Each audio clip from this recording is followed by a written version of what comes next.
So people pleasers will be people that have suffered some kind of trauma.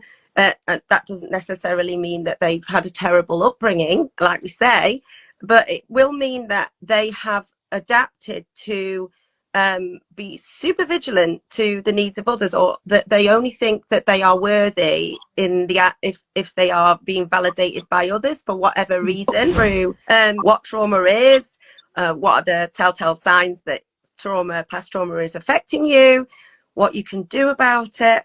So let's get stuck in. I have social anxiety, so I avoided social situations, and so then it becomes a bigger thing. So we always start with a quote, and this week's quote is, sometimes you don't feel the weight of something you're carrying until you've felt the weight of its release. That's a big one. Oftentimes we can still carry a lot of pain and trauma from the past, but once we go in and once we heal it and once we release it, it can feel like you're a ton lighter. Like I liken it to if your trauma and emotions, you bottle them up, it's like putting a rock into a backpack and you're carrying around this backpack full of rocks all the time. But when you do that inner healing, you can take those rocks out and you can throw them away, and you can feel how light that backpack can get. So it's similar to that quote. Yeah, it really does make a big difference, doesn't it? Mm-hmm. And we're going to talk through what trauma is, what are the telltale signs that past trauma is affecting you, what you can do about it. So let's get stuck in. So what is trauma? Trauma is an experience that significantly impacts a person's emotional or psychological state. It often arises from situations that feel overwhelming or deeply distressing, leaving a lasting effect on how someone thinks, feels, or behaves. Trauma can come from various events, such as accidents, violence, loss, or any situation where the person feels powerless. It is a deeply personal experience, and its effects can vary from person to person. So yeah, I think we've all experienced a little bit of trauma, and a lot of people mightn't see it as trauma. But there's anything, I suppose, turbulent that you had in your past, or anything that affected you heavily emotionally, that can be seen as trauma. Or any kind of abuse pattern, any kind of toxic relationship pattern, that can be seen as trauma as well. Yeah, it's not really the severity of the event, it's the severity of the effect it had on you. So two people can have exactly the same, well, not exactly, obviously, because we're different people, but can have a very similar experience, and one might not be left with trauma and another might. Yeah. So that's what we say. It's a deeply personal experience, and we all really suffer from trauma in our, when we're young, because we don't understand the rules, and we don't understand that, say, being told no means that we just don't need to do that thing, and that it's not us that's bad. And that's because, it's bound to happen to all children, because we just don't see the world the same way when we're very little. That's it. And we say childhood trauma, and some people might think, I've never had childhood trauma. But trauma is a simple thing of that abandonment or rejection as a child. Being reprimanded even if drawn on the wall. You're an innocent child, and you're kind of going, why are they shouting at me? You're not connecting that you drew on the wall and you're being shouted at. You're just thinking, my mother hates me. Like, I'll give you an example. I saw, I was working, and there was a child standing in my way. I was bringing mop bucket back. I was working in a telly, and the child just stood there, just mesmerized by me. And I was just so, I didn't mind, I was kind of didn't mind. But the mother was like, get out of the way, get out of the way. It's like, get out of the way. Let's start raising her voice. And the child is like, what? I'm only staring at this lady. That's all I'm doing. And that's all the child was doing. Yeah. But that's it. Like, we can actually get affected by that later in life, that simple thing. So, we've all really experienced some kind of trauma in our childhood, even if we don't see it as trauma. Yeah. And we can have very loving, very caring homes and still suffer from trauma. We could actually have quite turbulent backgrounds and actually have managed to process and let go of that trauma and actually not have it affecting us so much. So it's not so much the circumstance, It's more about how you process it and if you are letting it go. Yeah. Exactly. In fairness, it took me 30 years, well, till I was at least 30, I think 30, 31, to discover inner child healing and to discover that my childhood trauma was affecting my whole life, and I was effectively attracting more trauma into my life because I wasn't healing my past trauma. So that's the thing. When I actually started to heal my trauma from childhood, I was able to heal relationship trauma as well. Yeah, because it will affect how we interact with other people. So people pleasers will be people that have suffered some kind of trauma. That doesn't necessarily mean that they've had a terrible upbringing, like we say, but it will mean that they have adapted to be super vigilant to the needs of others, or that they only think that they are worthy in the if they are being validated by others for whatever reason. And that's not saying anything bad about anyone's family or about that person not processing that. You know, we've all been there. I've spent a lot of my life not processing my trauma and then creating more for myself, you know, and going over and over it. We re-traumatize ourselves by being stuck there. And I think, I am going to talk today about some ways that we can process the trauma, because we're not saying, you know, oh, just forget about it, you know. Oh, do not do that. When we forget about it, that's effectively bottling up. Yeah. And like, you know, I liken this to, say, we ignore mental health. We ignore inner trauma. But if you have a trauma on your knee, if your knee has a gaping wound and you ignore it, what's going to happen? It's going to get infected. Yeah. And it's going to get really, really, really, really, really, really infected. And it's going to get more painful, and, you know, it's just going to get really bad. And this is what happens when you ignore inner trauma. It's like an infected wound or a pressure cooker or a volcano, whatever you want to call it, and it's going to boil to the surface, bubble to the surface in unhealthy, toxic ways. You know, addictions, anger, frustration, all this kind of stuff. We have to face this stuff in order to release it and, you know, feel lighter in ourselves and to move forward with healthy relationships. Because it's our childhood trauma that causes us to attract toxic relationships because of that lack of self-worth. Yeah, absolutely. So our trauma will affect how we show up in the world. Mm-hmm.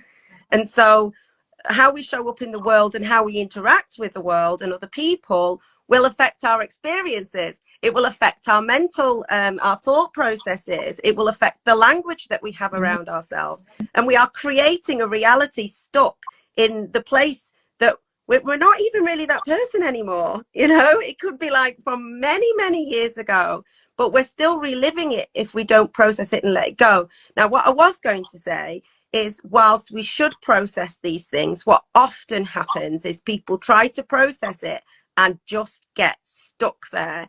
So some of the advice that I will give later on, be mindful that you don't spend forever processing it. Are you really processing it? Are you trying to understand it to let it go? Or are you re-traumatizing yourself by thinking about it that much? Yeah. So one thing I want to mention before we move on there is that we do heal in layers. So oftentimes we can say, I've healed something, and then it crops up again. And you're like, I'm not dealing with this again. I healed that shit. No. And like, you're actually, no. This is because we heal in layers. When we're first starting to get through something, when we're first starting to face it, we're still in this very vulnerable state. So we have to heal a little bit so that we can get a little bit stronger. And the next time it comes around, we have to heal the next layer at the strength we have. So you might see a trauma resurface more than once, even up to 10 times. It all depends on your level of wounding. But if it comes up again and again and again, it means it's the next layer to heal. It just means that you're healing it in steps, because if you had to heal it all at once, that would be very overwhelming. Yeah, and progress in any kind of growth journey is not like this, you know, it's like this, and it's about like this. Yeah, it's a bit of a roller coaster, but in a general trend upwards. So what will happen is you will recover faster, or the symptoms will be less extreme, or you'll spot it faster. It does get easier every time, and that's the thing. You just need, it only gets harder if we ignore it, but it does get easier with each layer. It really does, because you're getting stronger with each layer. Yeah, so also what we're going to do is give some other advice about how to actually release and move on. But it's also giving yourself permission to revisit it if required. Yeah. So it's giving yourself permission to let it go, but also being open to processing it if it crops up again. Yeah.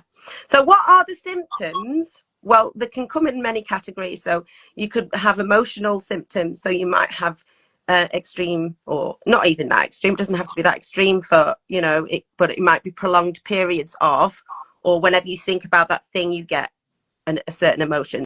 So that might be sadness. It might be anger. It might be anxiety. Lots of people suffer from anxiety these days. Feelings of hopelessness, or feeling numb, having no emotion, or feeling disconnected from other people. Or it could be physical. You might suffer from headaches or fatigue or sleep disturbances, finding it hard to go to sleep or not being able to sleep enough.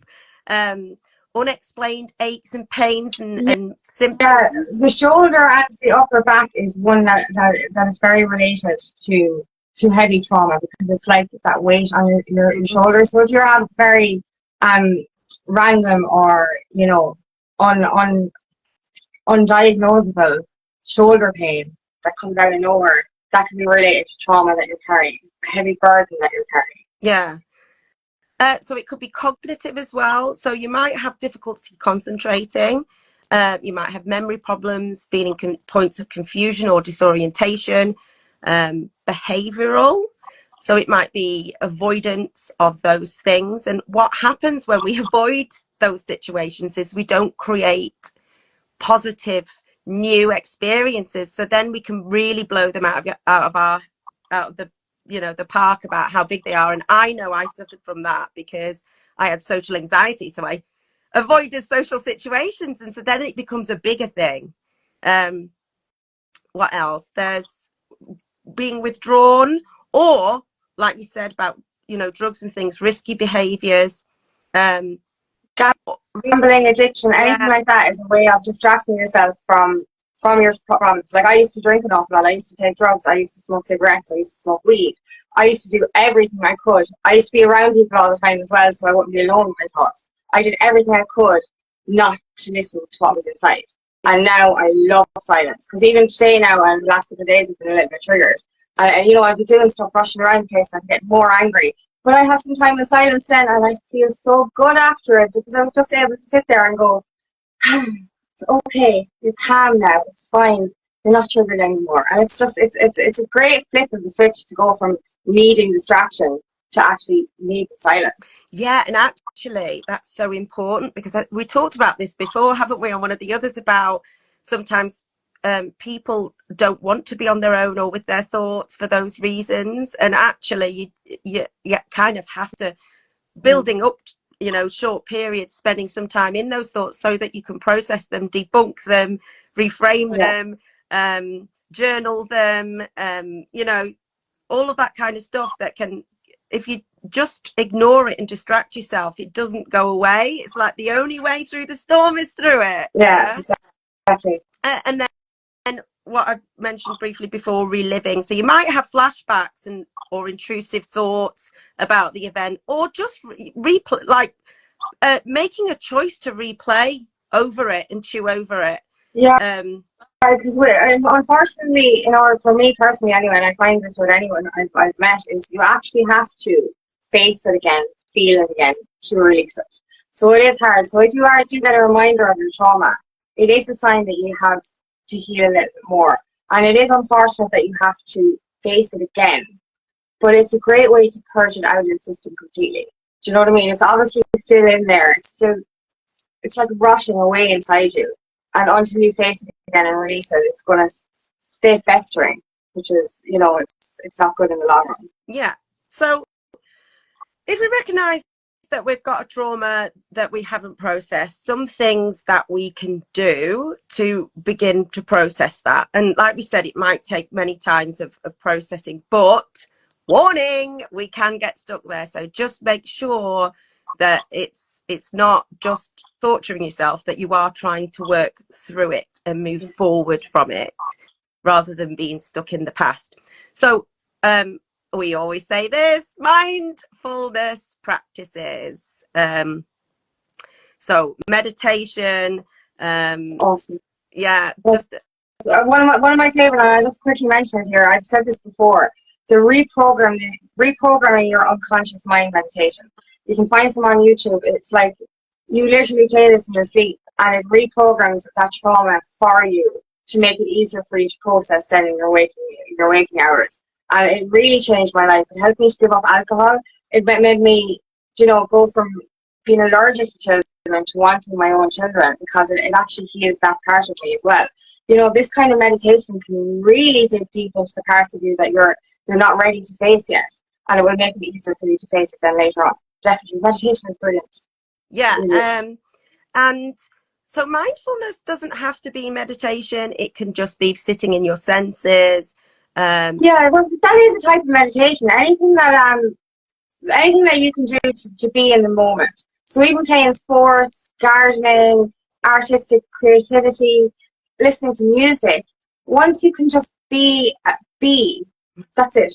Mindfulness is being, and just not letting the outside world distract, I suppose. It's similar. Yeah. And being in nature is such a great thing for a reason.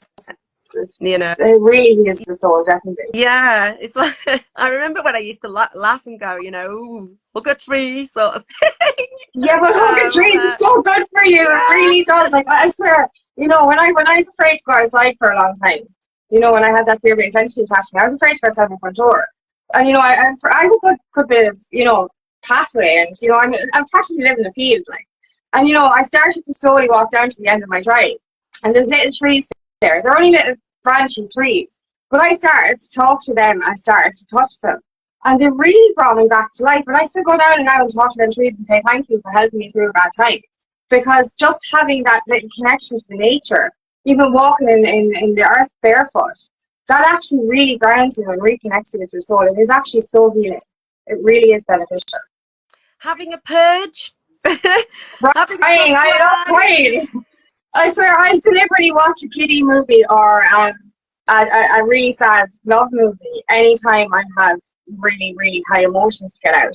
And I will literally cry from the minute I press play to the end of the movie. But that's such a good way to get that. Like, if you got a flu, you need to purge it out. You need to get rid of those toxins through sweat or any kind of illness. You need to get it out of your body.